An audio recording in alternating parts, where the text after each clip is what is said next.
100 pounds of spices. 100 pounds. It makes my back ache just to lift that much weight. But I did it. I carried it over 1 mile in the darkness. And I didn't ask for the help of my servants. I knew I couldn't do that. All I had to do is do it in secret, under cover of darkness. After all, I certainly didn't want to end up like him. I am Nicodemus. I'm a member of the Jewish Sanhedrin, the chief legal body in Judea. For that reason, I am known as a ruler of the Jews. I have a reputation for being one of the chief leaders of our faith here in Jerusalem. I'm quite certain now that I don't deserve that reputation. Let me tell you why. We have just laid Jesus' body to rest. I'm sure you've heard all about Jesus of Nazareth. Many of us had great hopes for him. My good friend Joseph of Arimathea had even become one of his disciples. Of course, Joseph could not be open about his allegiance. That might have been fateful for him. So Joseph went to the procurator, Pilate, in the middle of the night. He asked for Jesus' body so that it would not hang on that cross to be defiled by wild animals. Pilate agreed. My part in this little plot was to bring in the linen cloths and the spices to preserve the body that Joseph had a family tomb in a secluded garden. No one saw us. We were safe. Safe. That always seems to be my path. My name in Greek means conqueror of the people. That sounds impressive, doesn't it? Conqueror of the people. Please don't be impressed. At most, I had conquered a difficult piece of Hebrew or a large jar of wine. My conquests extend no further. We buried Jesus in the dark. This is how I came to him the first time as well, under the cover of darkness and secrecy. It was just before the Passover in Jerusalem. We were having our annual Sanhedrin conference. We debated the usual issues: taxes, purity laws, too many Gentiles in Jerusalem, and the upkeep of the temple. As we discussed the temple, a messenger burst into our session. Some lunatic is causing a riot in the temple courtyard.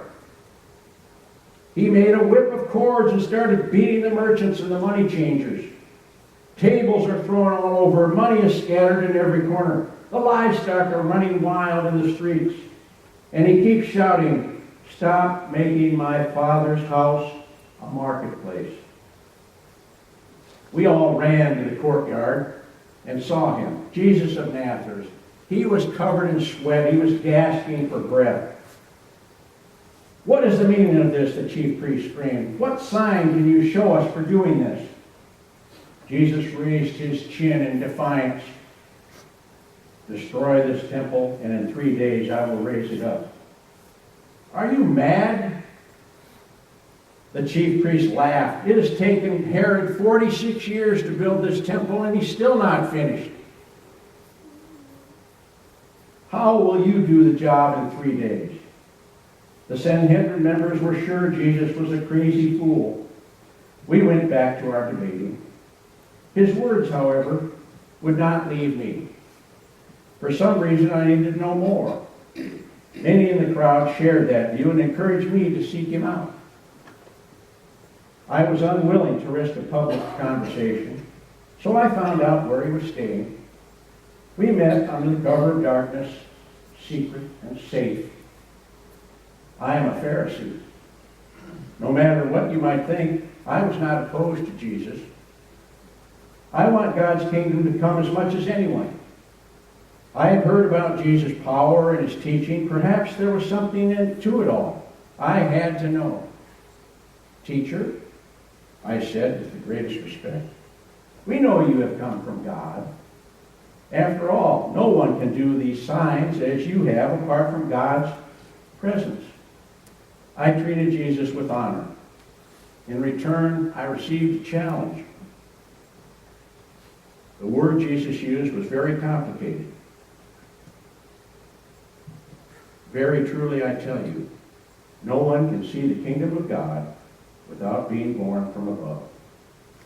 Did he mean born from above? Did he mean born again or born anew? It could have been any of those meanings. I didn't understand him at all. How can these things be, I asked. Jesus was blunt. Are you a teacher of Israel, and yet you do not understand these things? I did not hear many of his words after that. I now know what he did. He used mysterious phrases because he didn't know me.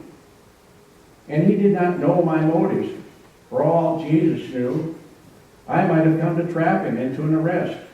He evaded precisely such traps many times in his life. What hurt the most was how right he was about me. Very truly I tell you, he said to me, we speak of what we know and testify to what we have seen, yet you do not receive our testimony. That was it. I did understand, but I did not like what I heard. Jesus talked about a whole new way of living in God's kingdom. For centuries, we've been trying to find our way to God. Now Jesus said that God was coming to us, and God was coming through him. I came to Jesus in darkness, and that was the problem. I did not hear many of his words, but these words have stuck with me. And this is the judgment, that the light has come into the world, and people love darkness rather than light because their deeds were evil. I was safe in the dark. I was afraid to come into the light. I was afraid to change my mind. After that I left, but I was not the same. Some months later, Jesus came to Jerusalem again. It was the festival of booths, or the time when we Jews celebrate the gift of God's laws to Moses. In the middle of the festival, Jesus teaching in the temple, the crowd debated whether he was from God or not. He was persuading large numbers of people that he was right. I was becoming more and more convinced. The Sanhedrin debated the issue briefly. Then a vote was taken. The council sent the temple guard to arrest Jesus for blasphemy.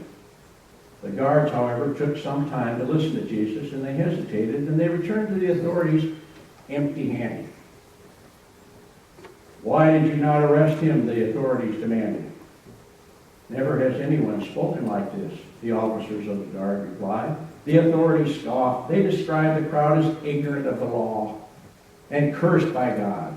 I was not ready to take a public stand on Jesus, but I could not let this terrible process continue. I stood up before the council and raised a point of order. Our law does not judge people without first giving them a hearing to find out what they are doing. Does it? I asked. The president of the council responded with an insult. Surely you are not also from Galilee, are you? He answered. Search and you will see that no prophet is to arise from Galilee. I was publicly humiliated, but at least I bought Jesus some time. He was gone before they could send the guards back to the temple. This last time, however, he did not escape.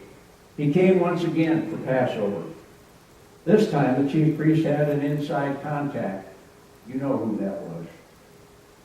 They bought off one of his disciples. They arrested him in the Garden of Gethsemane. The trial was quick, merely a formality. I could have spoken to his defense, but it would have made no difference. All that would have happened is that I would have ended up dead alongside of him, and courage is not my strong suit, remember? The Romans crucified him at the place of the skull.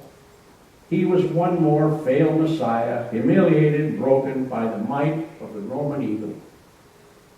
Joseph decided that Jesus hadn't jeered enough. That is when he asked to be allowed to bury the body. I may be short on courage, but I have a lot of money. So I bought the spices and the sheets. If only a strong backbone could be so easily purchased. I sought him out in the dark, but I know that I cannot remain in that darkness. I remember now some of his words from that first encounter. But those who do what is true come to the light, he said. And he looked closely at me, so that it may be clearly seen that their deeds have been done in God. I have lived in the darkness long enough. Now he's buried with honor and respect. Tomorrow is the Sabbath. On the third, I will go to the Sanhedrin, speak the truth that I have heard from him. That will be the first day of the week. Who knows what might happen after the sunrise that day?